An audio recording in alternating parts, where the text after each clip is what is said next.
The Calgary Police Service has laid 52 charges against 2 teens in a series of vehicular vandalisms that occurred in the city's southeast last week.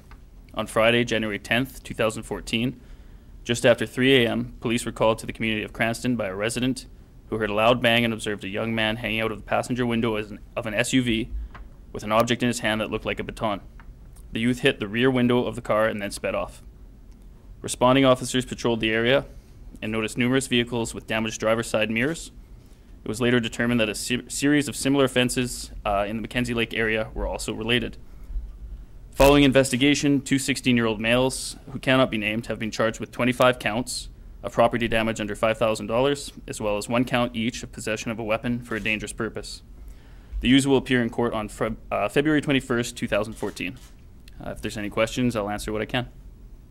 How many vehicles in total were damaged? 25 vehicles that we know of to date. The information's still coming in, so we'll see what the total will be.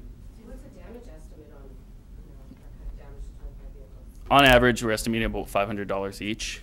But again, at this point, more information is coming in, and if the public or any members of the community have not reported, if they could do so just by calling police or Crime Stoppers, that would be appreciated.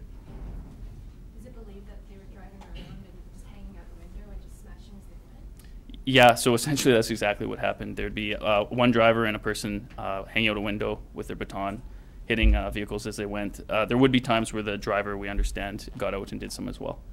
Are we talking baton or baseball bat, or can you elaborate on the weapon issues? It would be a baton, much like a police issue baton. I maybe watch too many movies, but you see that as a joyride of choice sometimes, you know, kids having fun. Is that something we see a lot of in Calgary?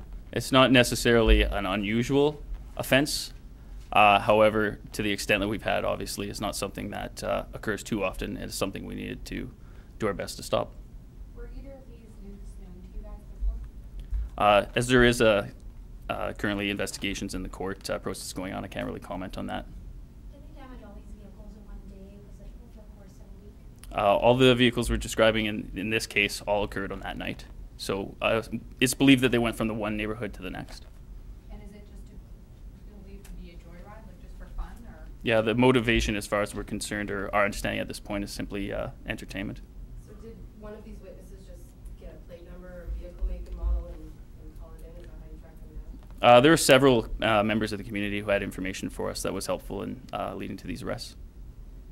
Surprising that nobody in McKenzie Lake called. Like, we just finished talking to guys saying we need to be less complacent in the city.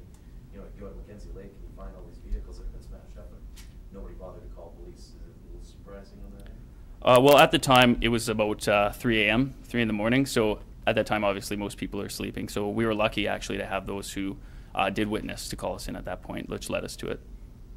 So you got after the fact, right? It had been a while before this, or after this had happened? We found them within a couple, maybe an hour or two.